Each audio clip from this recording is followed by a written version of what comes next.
늘 인사드리겠습니다. 마라나타. 네, 이렇게 오늘 하루도 바쁘시고 또 수고 많으셨을 텐데요. 이렇게 주님을 사랑하심으로 또 함께 이렇게 모이시고 또 주님을 함께 또 찬양하고 또 이렇게 말씀을 사모하시는 성도님들의 모습을 볼 때 참 감사가 됩니다. 참 성도님들 참 사랑하고 또 존경합니다. 예전에 학생 때 정 교수님이 이렇게 말씀하셨어요. 이제 보통 이제 시간 강사님 계시고 또 부교수님 계시고 뭐 정 교수님 계시잖아요. 이제 정 교수님은 이제 나이가 좀 느긋하게 이제 드셨죠. 야, 시간 강사는 어떻게 강의하는지 아냐? 자료를 엄청 준비해 가지고 자기가 아는지 모르는지 막 가르치는데 나는 그러지 않아 하면서 이렇게 말씀을 해주시는데 정말 그런 것 같더라고요. 정 교수님은 딱 오셔가지고 필요한 말씀만 이렇게 딱딱 해주시는데 이해가 그냥 바로 가고 그러는 거 있죠. 그리고 수업 시간 뭐 2시간 정도 되면은 뭐 이렇게 2시간 다 사용도 안 하세요. 이제 자기 얘기 뭐 이렇게 좀 하시고 시간을 느긋하게 또 이제 수업 시간을 긴장되지 않게 부드럽게 이렇게 하시면서 그래도 수업을 정말 잘 가르치신다. 이해가 정말 쏙쏙되게 잘 가르치신다. 이제 이렇게 하셨어요. 근데 이제 이렇게 교수 임용되신 지 얼마 안 된 분들 오셔서 강의하시면 듣는 저희도 힘드시고 네, 듣는 저희도 힘들고 강의하시는 분도 고생 많으시다. 수업 시간은 왜 이렇게 빨리 안 지나가지? 하는 그런 이제 생각이 들었는데 예, 제가 왠지 시간 강사인 것 같은 예, 이렇게 그런 생각도 좀 해봅니다. 이렇게 말씀 강단에 오면서 이렇게 내가 배우고 확신한 것, 주님께로부터 받은 것, 내가 확신한 것만 전하고 내려가야 되겠다. 그런 생각도 좀 들었고요. 우리의 어떤 사역이 우리의 힘과 능력으로 되는 것이 아니라 또 하나님의 지혜로 또 도우심으로 이렇게 행하는 것임을 또 보게 되고 또 이 시간 또 주님께서 또 은혜 베풀어 주시기를 또 기도합니다. 요즘에 이제 성도님들과 교제하면서 개인적으로 또 떠오른 말씀 주님께서 주신 그런 말씀들 이렇게 좀 먼저 나눠 보도록 하겠습니다. 우리의 믿음과 하나님의 은혜입니다. 우리는 믿음으로 구원을 받았습니다. 그렇죠. 그런데 우리가 구원받을 때의 그러한 믿음은 어느 정도나 될까요? 얼마나 알고 하나님을 믿으셨습니까? 가만히 생각을 해보니까 저는 이제 중학교 3학년 때 구원을 받았거든요. 구원받은 지 약 30년 정도가 흘렀습니다. 지금도 말씀을 통해서 주님이 어떠하신 분인지를 이렇게 배워가고 있고 또 알아가고 있습니다만 주님이 어떠하심을 잘 몰라요. 다 알 수 없죠.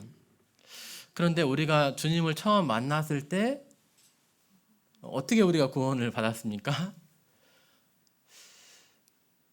저는 이제 다 이루었다라고 하는 그런 말씀으로 구원을 받았습니다. 그냥 말씀을 많이 들은 것이 아니라 그냥 듣고 그냥 깨달아졌어요. 그냥 믿게 되었어요. 주님께서 내 모든 죄를 위해서 다 돌아가셨구나라는 것을 자연스럽게 믿게 되고 주님을 영접하게 되었습니다. 그게 다였어요. 근데 또 어떤 말씀을 보니까 거듭나야 된대요. 중생 해야 된대요. 예, 들어본 적도 없는데 그러면 구원받은 것이 아닙니까? 아니죠. 이제 차츰차츰 이게 이 말이구나, 이게 그거네라고 하면서 이제 알아가는 거죠. 그러나 처음 주님을 만난 것은 단순히 주님께서 죄 없으신 그분이 나를 위해서 돌아가셨다는 그런 사실을 믿고 그분을 영접함으로 구원을 받았습니다. 우리는 사실 다 알고 믿은 것이 아닙니다.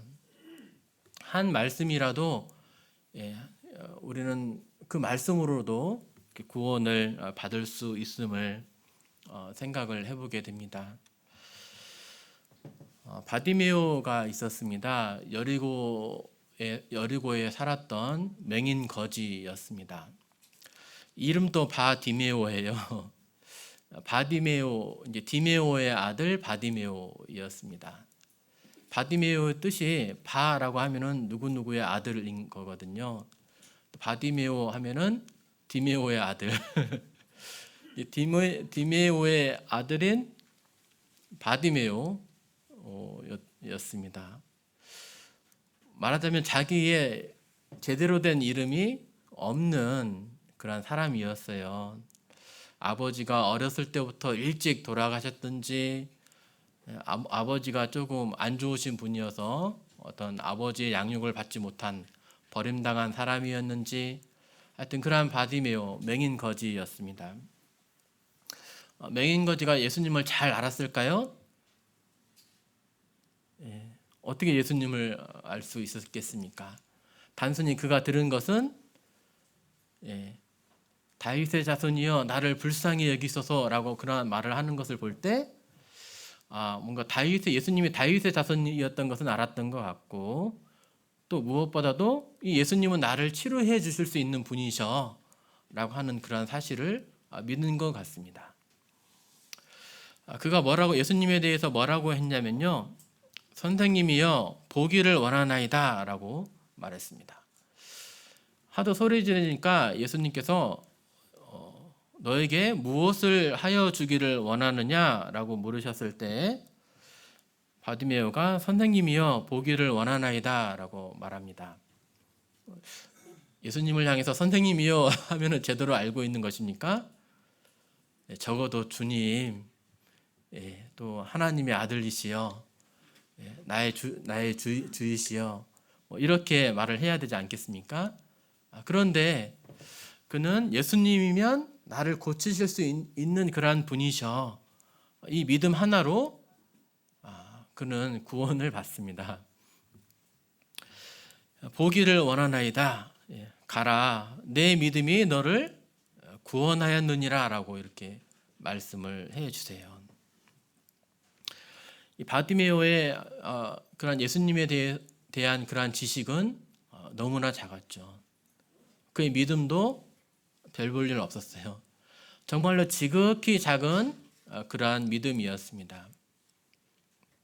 그런데 이 믿음으로요, 예수님께서 그의 질병을 고쳐주시는 거예요.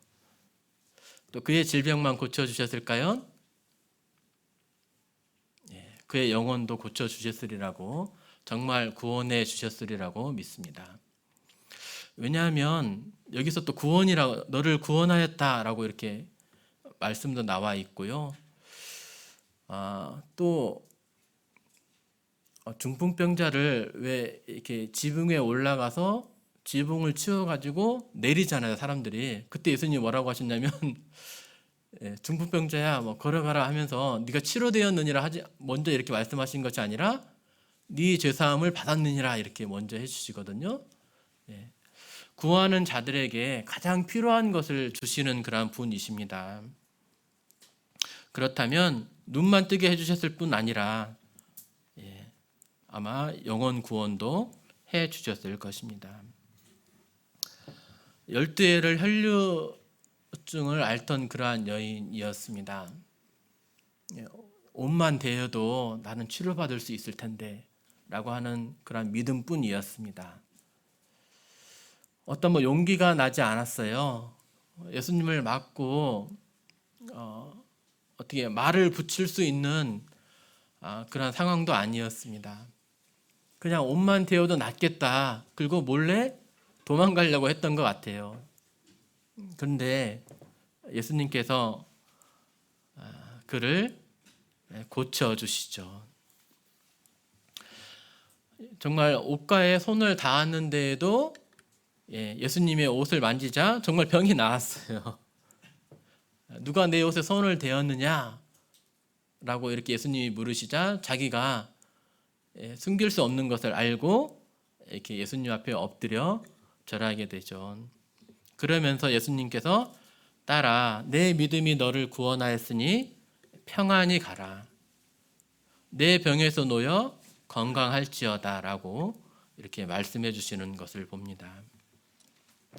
바디메오 혈루증 여인의 믿음을 보면 예수님이면 내 눈을 고치리라. 예수님이면 누구도 고칠 수 없었던 그 혈루증을 고치시리라 라고 하는 그러한 작은 믿음이 있었습니다. 잘 알지 못했어도 그동안 예수님과 어떤 관계가 없었어도 이러한 작은 믿음 하나 때문에 그들이 구원을 받게 됩니다. 정말 우리가 생각할 때 보잘것없는 그러한 믿음이잖아요. 그런데에도 그 작은 믿음으로 구원시켜 주시는 거예요.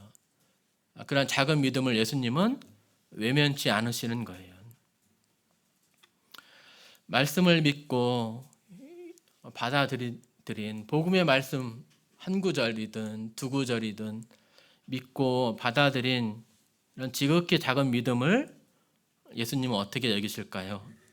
보잘것없이 여기실까요? 이게 참 은혜가 되는 거 있죠. 단순히 그 말씀 한 구절을 믿었을 뿐인데, 단순히 예수님께서 나의 구원자가 되셨다는 것을 받아들였을 뿐인데 우리의 영혼을 지옥에서 건져주시잖아요. 얼마나 놀라운 일인지 모르겠습니다. 그런데 또 예수님은 또 이렇게 말씀하세요. 지극히 작은 씨, 이때 당시에 유대에서 겨자씨가 가장 작은 씨였습니다. 정말 작은 씨 한 알만한 믿음이 있어도 산을 옮길 수 있다. 이 믿음이 살아서 역사한다. 이렇게 말씀하시는 겁니다. 우리의 보잘것없는 그러한 믿음조차도 우리의 영혼을 이 믿음을 보시고 우리의 영혼을 구원해 주시는 예수님임을 우리는 알게 됩니다. 제가 이제 그렇게 구원을 받고 교회 생활을 하는데요. 그 이전에 이렇게 교회 생활을 해본 적이 없으니까 믿는 가정에서 태어난 것이 아니니까 그래도 구원 받았으니까 말씀을 보면서 주님이 조금씩 알게는 해 주시더라고요. 피 흘림이 없은즉 사함이 없구나. 이게 그 말이구나.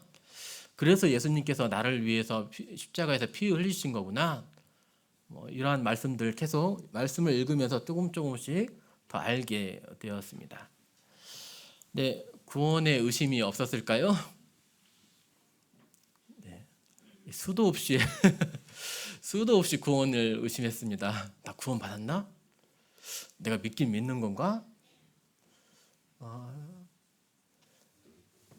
네, 정말 많은 고등학교 생활 3년 또 대학교 1년 정도까지는 이렇게 수도 없이 이렇게 의심을 좀 했었던 것 같아요. 말씀을 보는데 나는 포도나무여 너희는 가지라. 그가 내 안에 내가 그 안에 거하면 사람이 열매를 많이 맺나니, 이 말씀을 읽는데 참 아멘이 되는 말씀인데 이 말씀이 나에게 탁 걸린 거예요. 사람이 예수님 안에 있으면 뭐가 맺어져야 됩니까? 열매가 많이 맺혀진대요. 근데 내가 내 스스로 보니까 열매가 하나도 없는 거 있죠. 다른 사람은 부모님 전도해가지고 부모님도 구원받고 형제들도 구원받고 하는데 나는 한 명도 구원을 안 받고 구원받기는커녕 나를 통해서 한 명이나 올까 말까 교회도 안 와봤는데 라고 하면서 이거 내가 구원받는 거 맞나? 이렇게 많이 내가 정말 예수님 안에 있는 거 맞아?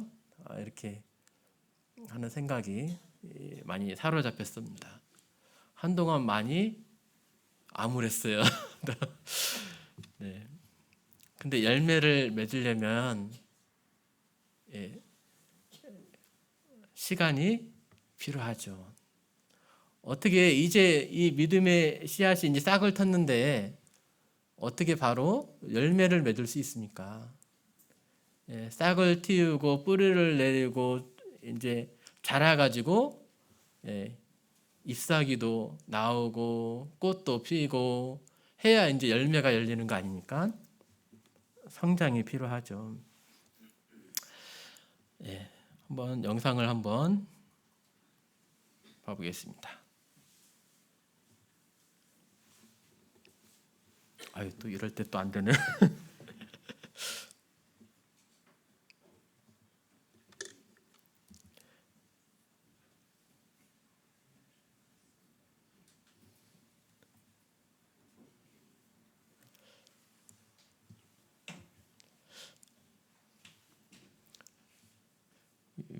왜 안 될까요?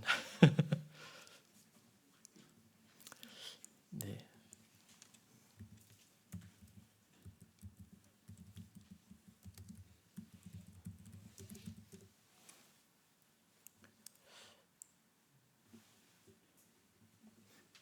나는 아무거나 주지 않는다. 아이는 주는 소리 대로 혹시 먹지 나옵니까? 않는다. 그런 우리가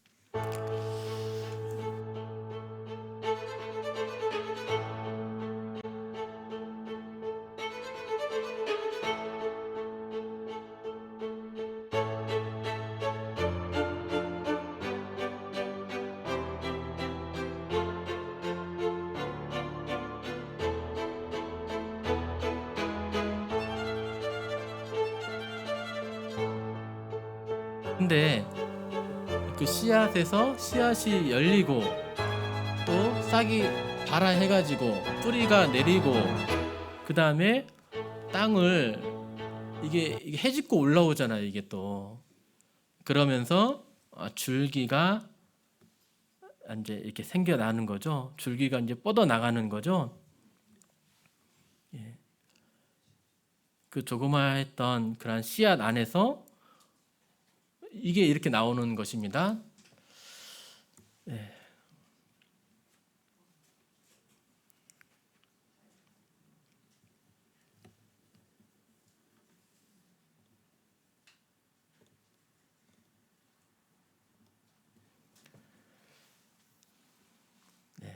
그 다음에 어떻게 되겠습니까? 이제 꽃이 피어야 되겠죠?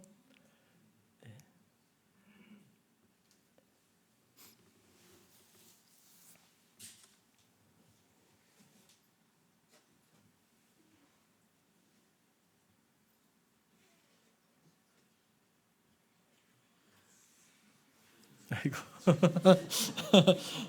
네. 줄기가 견디기 힘들 만큼 엄청난 꽃을 피우고 열매를 맺습니다.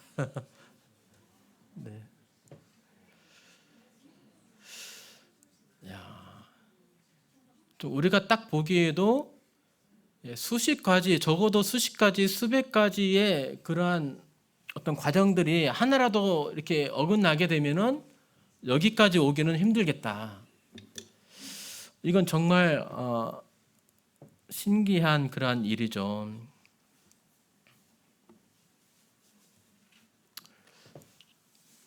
이 조그마한 씨앗을 보면서 어떻게 그렇게 이렇게 줄기가 자라가고 아름다운 꽃을 피우고 또 사람에게 필요한 열매들을 맺는가? 이게 저절로 이렇게 되었을까요? 우연하게 그 조그마한 씨에 시간이 지나면 싹이 틔워지게 되는 것이 우연한 것일까요? 싹이 틔워가지고 또 뿌리를 내야 되잖아요. 또 뿌리에서는 물을 흡수를 빨아들일 수 있는 능력이 있어야 되잖아요. 그리고 그 줄기가 싹이 이제 터서 땅 속에 묻혀져 있었을 거니까 그 헤집고 나올 수 있는 힘이 있어야 되겠고, 또 줄기도 뻗어나가야 되겠고, 그 다음에 꽃이 또 펴야 되겠죠. 예. 처음부터 이렇게 꽃이 피지 않았으면 존재할 수가 없어요. 식물은요. 예. 그러잖아요. 예. 그리고 또 수분이 또 이루어져야 되지 않습니까? 근데 꽃은 또 혼자만으로 수분은 또 안 되잖아요. 예. 곤충이 왔다 찍어줘야 되잖아요. 이거. 예. 근데 이게 이 모든 게 하나라도 이루어지지 않으면 식물은 존재할 수가 없는 거죠. 한 단계 한 단계를 거쳐서 발전할 수가 없는 것입니다. 한 단계라도 안 된다면 존재할 수가 없는 그런 식물이니까요. 여기서 이제 하나님의 신비를 볼 수는 있는데요. 여기서 말씀을 드리고자 하는 것은 씨앗이 자라서 열매를 맺기까지 많은 시간이 걸린다는 것입니다. 성장을 해야 된다는 것입니다. 처음부터 100배, 60배, 30배의 열매를 맺는 것은 구원받은 직구가 아니라는 것이죠. 우리가 이제 영혼들을 주님께 인도하는 그런 영혼의 열매, 또 우리 안에서 성령께서 맺히시는 그런 성령의 9가지 열매들을 구원받은 다음에 어떻게 바로 열매가 맺힐 수가 있겠습니까?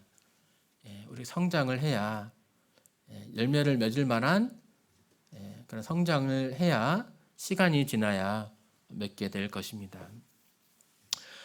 또 구원을 확신하는 것은 열매를 보고 구원을 확신하는 것입니까? 아니요. 내가 잘할 때는 구원받은 것이고 내가 못하면 구원을 안 받은 것입니까? 열매만 본다면 구원을 받았다가 안 받았다가 또 한참 안 받았다가 뭐 이렇게 되는 것입니까? 아니죠. 변함없는 하나님의 말씀으로 우리는 구원을 확증하는 것입니다. 네. 요즘에 이렇게 성도님들하고 또 교제하면서 좀 제가 받은 그런 말씀들을 함께 나누었습니다. 오늘은 에베소서 3장 7절에서 13절까지 말씀을 이렇게 좀 나눠 보려고 합니다. 3장 에베소서 1장을 보면은 이제 우리가 받은 그 하늘에 속한 신령한 복에 대해서 말씀을 드렸었고요. 이제 2장에서 그 은혜가 어떻게 나타나게 되었는지, 우리를 어떻게 구원해 주셨는지, 또 이 구원이 유대인에게만 임한 것이 아니라 유대인뿐만 아니라 이방인에게도 이 구원의 은혜가 임하게 되었고, 둘이 한 몸을 이루게 되었다, 하나가 되었다, 교회 안에서 하나가 되었음을 또 말씀을 드렸었습니다.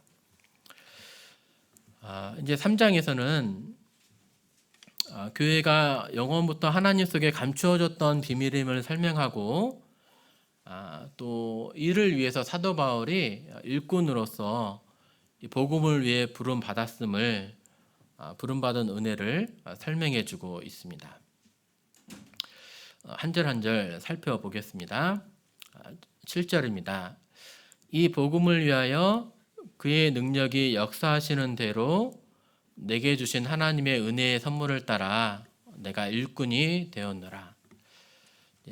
7절을 보시면 이 복음을 위하여 내가 일꾼이 되었노라 라고 이렇게 말하고 있습니다. 근데 이 말을 수식을 해주는 것이 두 가지가 있습니다. 첫 번째는 그의 능력이 역사하시는 대로 하고, 두 번째로 내게 주신 하나님의 은혜의 선물을 따라, 즉 하나님의 능력으로 또 하나님의 은혜로 내가 복음의 일꾼이 되었다는 그런 의미가 되겠습니다. 하나님의 이 능력이라고 했을 때 사도 바울은 하나님의 일꾼이 될 수 없는 그러한 자였을 것입니다. 왜냐하면 교회를 박해하던 그런 교회의 원수와 같은 그런 자이었거든요. 뭔가 하나님의 다루심이 없었으면 그가 이런 복음의 일꾼이 될 수 있는 그런 자가 아니었어요. 그런데 사람을 변화시키는 하나님의 능력이신 거죠. 그러한 능력으로 그가 복음의 일꾼이 되었습니다. 그리고 또한 복음의 일꾼이 되었는데 어떻게 그가 일꾼의 삶을 살아갈 수 있을까요? 어떻게 그가 복음을 전할 수 있었을까요? 열심히 공부하면 됩니까? 깨닫게 해주시는 분, 가르쳐 주시는 분, 그 사역을 통해서 이루어 가시는 분, 역사하시는 분이 있는 거죠. 하나님의 능력으로 그가 복음의 일꾼이 되었음을, 하나님의 능력으로 그가 복음의 일꾼으로서 행할 수 있음을 또 이렇게 말해주고 있습니다. 그리고 그가 일꾼이 된 것은 정말 하나님의 은혜죠.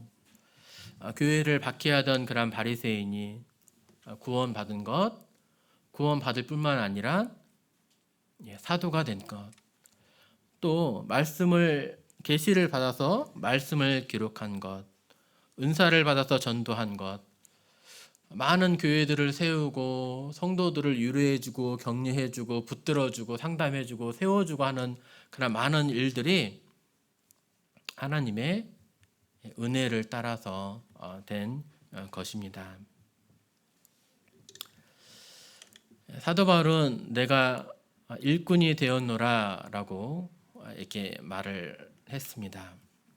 우리는 이 일꾼 대신에 무엇을 넣어 볼 수 있을까요? 하나님의 은혜로 또 하나님의 능력으로 성도님들은 어떠한 사람이 되었습니까?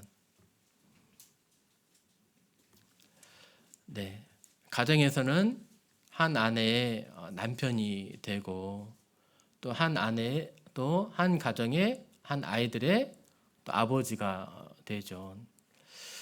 결혼할 때 보면 그렇게 안 울 것 같은 그 남자가 신랑이 막 엄청 우는 모습을 때로 볼 수도 있습니다. 네, 그러잖아요. 네, 감동이 되는 거죠.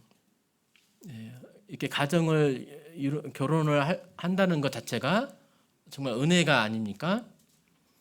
또 자녀가 태어나게 되는 것을 보면서 자녀를 주신 그 은혜에 또 우리가 또 얼마나 또 감사합니까?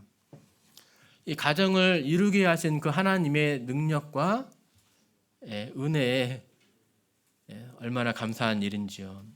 그리고 하나님의 몸된 교회에서 성도들과 교제할 수 있다는 것이, 또 주님의 양들을 돌아볼 수 있는 어떤 리더로서 또는 브리더로서 또 어린 학생들을 돌아보는 그러한 교사가 되었다는 것이 얼마나 감사한 일입니까? 주님의 능력과 은혜가 아니었으면 우리는 그럴 만한 자들이 아니었던 거예요. 말씀을 가르칠 수 있는 자가 아니었어요. 이렇게 온유하고 겸손하고 남을 위할 줄 알고 그러한 자가 아니라 오직 나만 위하고 내 욕심에 따라서 돈을 위해서 살아가던 그런 인생이었는데, 주님의 은혜로 또 주님의 능력으로 우리가 이런 하나님의 일꾼이 되었습니다. 이런 하나님의 일꾼이 된 것이 우리에겐 참 얼마나 감사한 일입니까?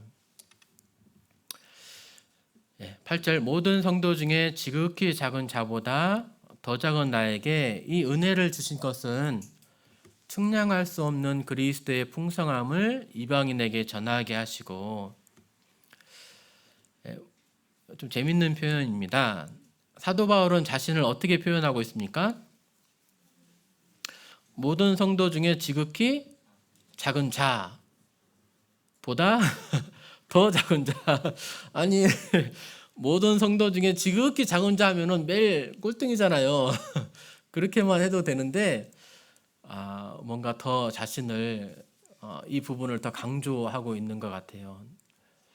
모든 성도 중에 지극히 작은 자보다도 더 작은 자다라고 이렇게 말하고 있습니다. 그는 왜 이렇게 말을 했을까요? 고린도전서 15장 말씀을 보니까 맨 나중에 만삭되지 못하여 난 자 같은 내게도 보이셨느니라. 나는 사도 중에 가장 작은 자라. 나는 하나님의 교회를 박해하였으므로 사도라 칭함받기를 감당하지 못할지니라. 자신을 가리켜서 자신은 사도긴 하지만 사도 중에 가장 작은 자라고 이렇게 자신을 그렇게 표현을 합니다. 왜 그렇게 표현했습니까? 나는 하나님의 교회를 박해하였으므로. 그렇죠. 그는 믿기 전에 구원받고 성도들을 옥에 가두었고 죽일 때 찬송 투표를 하고 여러 번 형벌내서 강제로 모독하는 말을 하게 하고 교회를 잔멸하면서 이것도 부족해가지고 외국에까지 나가가지고 외국에까지 퍼진 교회를 무너뜨리려고 이렇게 하던 그런 사람 아니었습니까? 그러므로 그는 사도 중에 가장 작은 자라. 모든 성도 중에 지극히 작은 자보다 더 작은 자라고 이렇게 말을 했습니다. 강제로 모독하는 말을 하게 하고라고 하는 이 말은요, 누구를 모독하게 하는 말을 하게 했을까요? 그 예수님을. 이 당시에 예수님을 믿는 성도들은 출교를 당할 만큼 그런 신앙을 가진 성도들이었잖아요. 유대 그 사회에서 사회적으로 고립돼 그러한 성도들이었어요. 근데 그러한 성도들 협박해가지고 죽인다 위협해가지고 어떻게 해요? 자신의 전부였던 그 예수님을 모독하게끔 했다. 는 거죠. 사도 바울이 그러한 자였습니다. 그래서 그는 내가 죄인 중에 내가 괴순이라라고 이렇게 자신을 이렇게 표현을 합니다. 근데 또 재미있는 것은요, 성도 중에 지극히 작은 자보다 더 작은 자, 사도 중에 가장 작은 자, 죄인 중에 내가 괴순이라. 이 세 가지 표현 중에서 뭐가 제일 자신을 가장 낮추어 부른 말로 보이십니까? 죄인 중에 괴순. 여기는 적어도 죄인 자신이 죄인이라는 거죠. 그 다음에는요, 성도, 자신이 성도는 적어도 성도 중에 마지막이지만 적어도 자신은 성도라는 얘기고, 제일 그 자신을 좀 괜찮게 본 것이 사도 중에 가장 작은 자잖아요. 근데 이게요,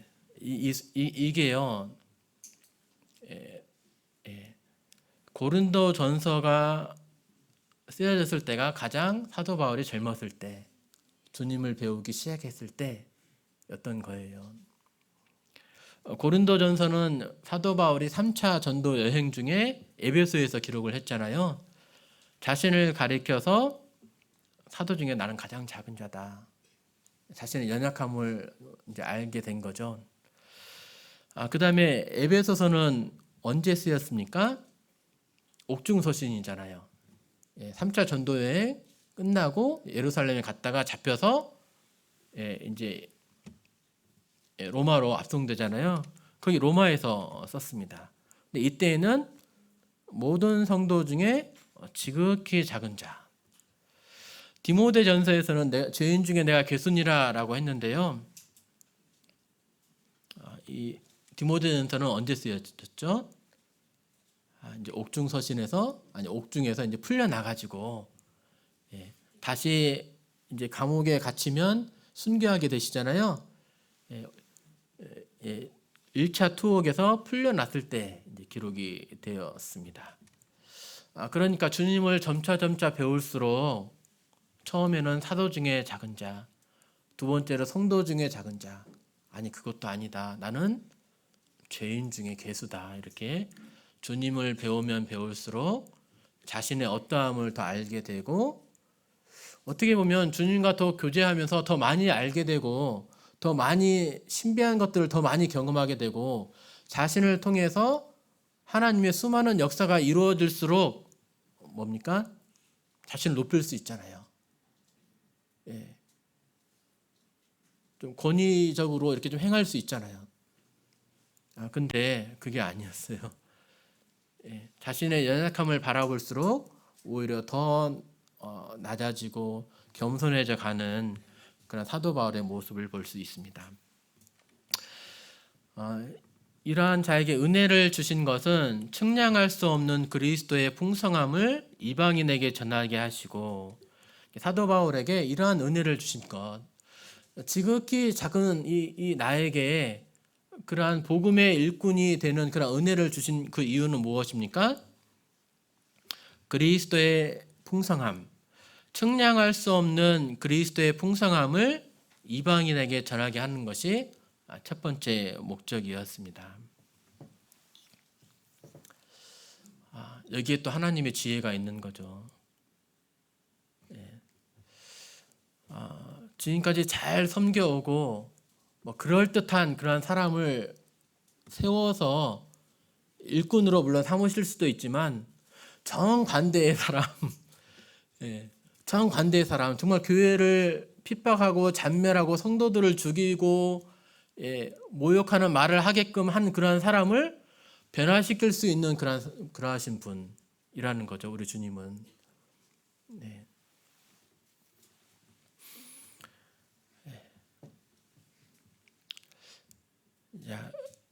이러한 은혜를 주신 것은 측량할 수 없는 그리스도의 풍성함을, 이러한 그리스도의 풍성함이 어떤 풍성하신 은혜와 풍성하신 긍휼이 사도 바울의 그러한 연약함을 덮고도 남은 거죠. 내가 전에는 비방자여 박해자여 폭행자이었으나 도리어 긍휼을 입은 것은 내가 믿지 아니할 때에 알지 못하고 행하였음이라. 우리 주의 은혜가 그리스도 예수 안에 있는 믿음과 사랑과 함께 넘치도록 풍성하였도다. 내가 이렇게 비방자요 박해자요 폭행자이었는데 내가 믿지 아니할 때에 알지 못하고 행하던 그러한 일들이었지만 당연히 알지 못했으니까 행했겠죠. 알았다면 행할 수가 없었겠죠. 근데 주님의 이 은혜가 나에게 나타났다. 넘치도록 이렇게 풍성한 은혜가 나에게 베풀어졌다. 그래서 내가 하나님의 복음의 일꾼이 되었음을 그는 고백을 하고 이렇게 있습니다. 이 고백을 통해서 가장 영광 받으시는 분은 누구이십니까? 완전히 사람을 정말 180도 이렇게 변화시키게 하시는 그분은 누구이십니까? 원수였던 자를 변화시키는 그분의 능력과 죄악을 넘어서는 그분의 긍휼과 은혜와 사랑을 보게 될 때 사도 바울을 보면서 성도들도 감탄하게 되고 이방인들도 감탄하게 되면서 주님의 그러한 긍휼과 은혜를 능력을 또 찬양하게 될 것입니다. 자신은 측량할 수 없는 그리스도의 풍성함으로 사도 바울은 표현을 했습니다. 그리스도는 이렇게 풍성하신 그런 분이십니다.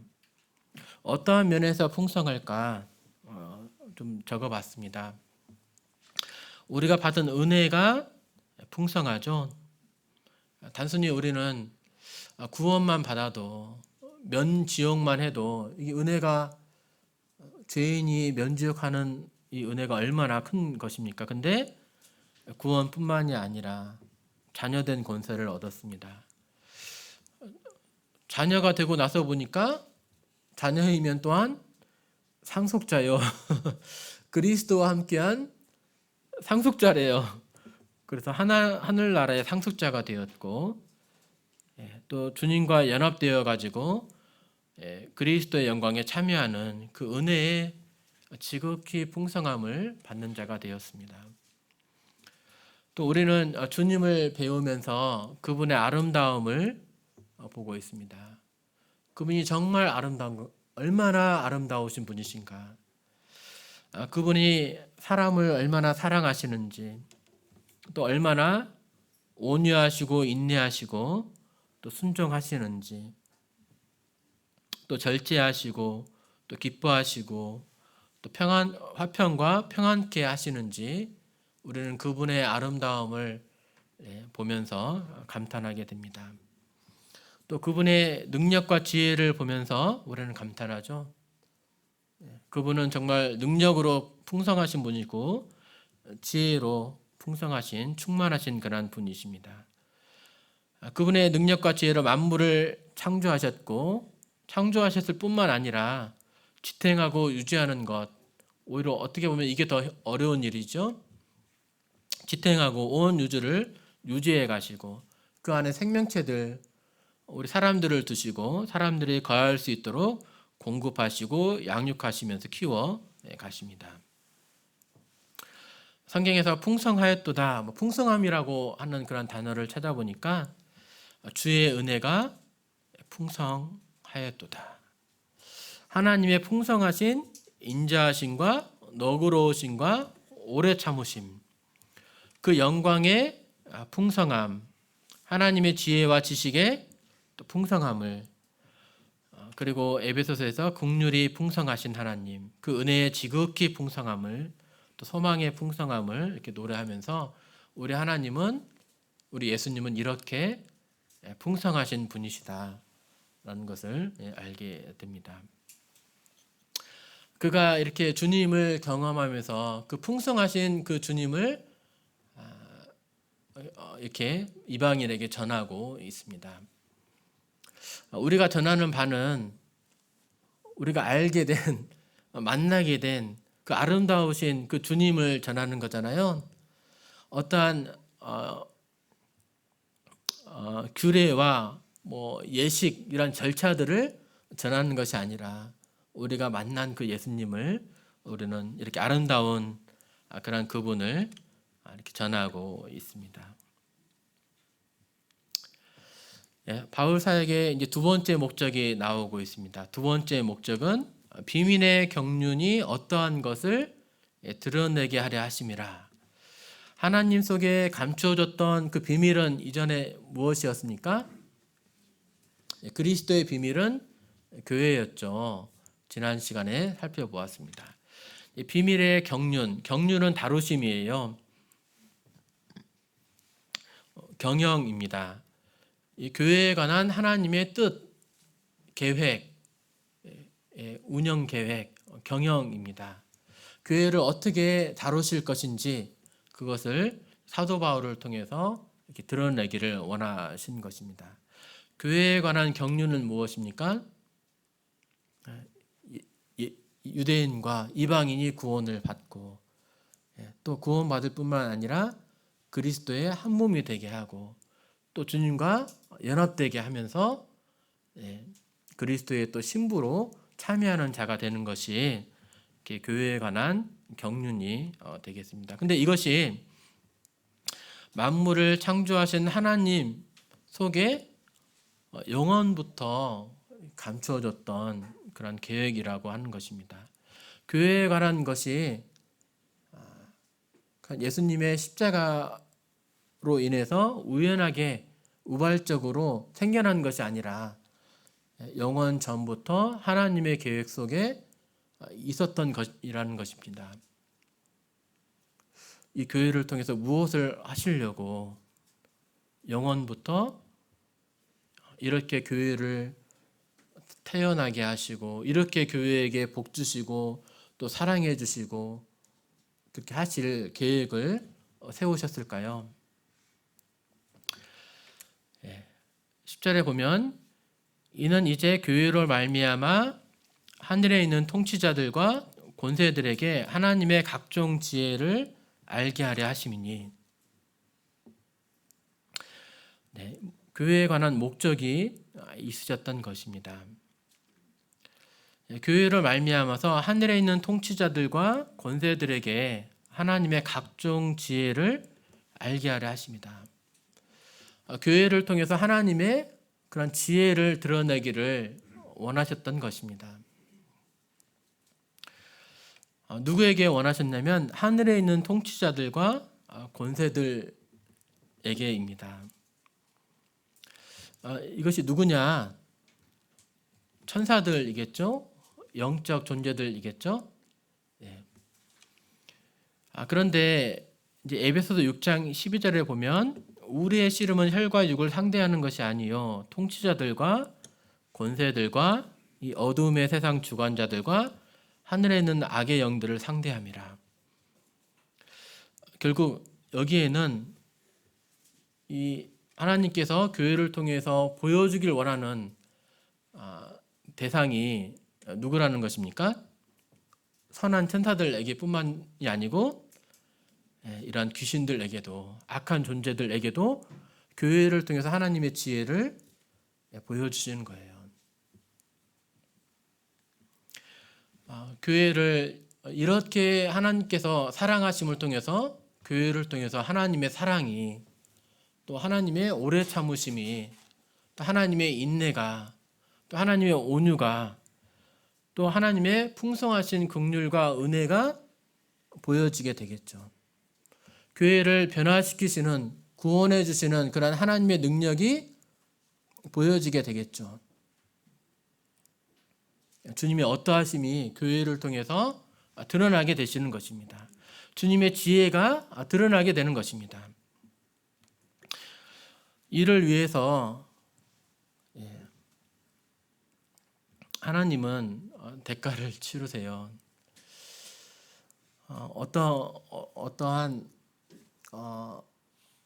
다른 이들을 통해서, 종들을 통해서 우리 인간들을 구원해 주시는 것이 아니라 근본 하나님의 본체이신 분이 내려오셔서 십자가에서 죽으시고 부활하셔서 우리를 구원해 주십니다.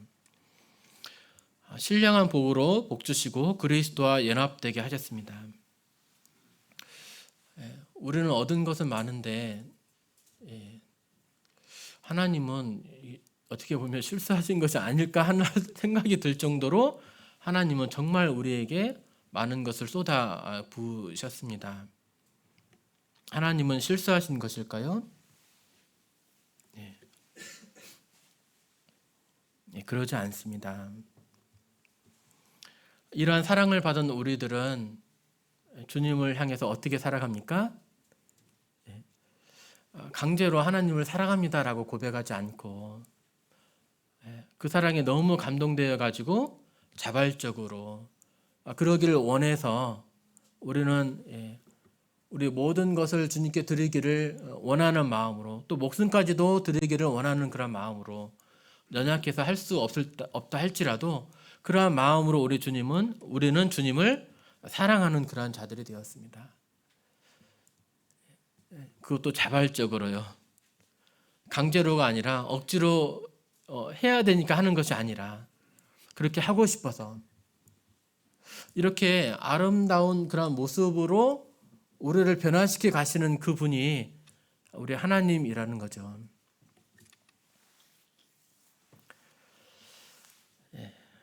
이러한 교회를 통해서 이렇게 주님께서 영광을 받으시는 모습을 볼 수 있습니다. 하늘에 하나님의 영광을 선포하고 궁창이 그의 손으로 하신 일을 나타내는도다. 하늘이 하나님의 영광을 선포한대요. 궁창이 그의 손으로 하신 일을 나타내는데요. 마치 이와 같이 우리들이, 우리 교회가 우리의 어떤 행한 것으로 말미암아 하나님을 드러내는 것이 아니라 하나님 그분께서 우리에게 베풀어 주신 그런 충만함으로 온 만물에 드러나게 되는 것입니다. 하나님의 그 크신 사랑이, 풍성하신 긍휼과 그 넘치는 헤아려 볼 수 없는 그러한 지식과 그러한 은혜가 우리 교회를 통해서 이렇게 드러나게 되는 것이에요. 사단은 하나님을 비방하고 모욕하고 합니다. 근데 교회를 보면 어떻습니까? 하나님의 아름다움이 더 나타나는 거예요. 하나님은 아무 말 하지 못해도 사단이 하던 비방이 입을 막을 수밖에 없겠죠. 주님의 아름다우심이 넘치는 은혜가 교회가 증거 아닙니까? 그리고 수많은 하늘의 천군 천사들이 은혜 받은 우리 교회를 보면서 주님의 아름다운 덕을 또 찬양하고 경배하게 될 것입니다. 그때 우리도 함께 주님의 아름다우심을 경배하게 되는 것이죠. 네.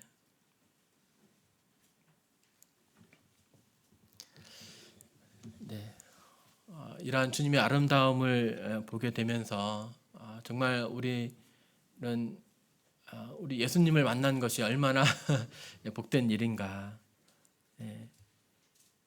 를 알게 됩니다. 그리고 그분을 위해서 정말 그분을 사랑하고 또 경배드리고 영광을 드리는 것이 나의 삶의 목적이고 또 우리 교회의 존재 목적임을 보게 되면서 감사가 되었습니다.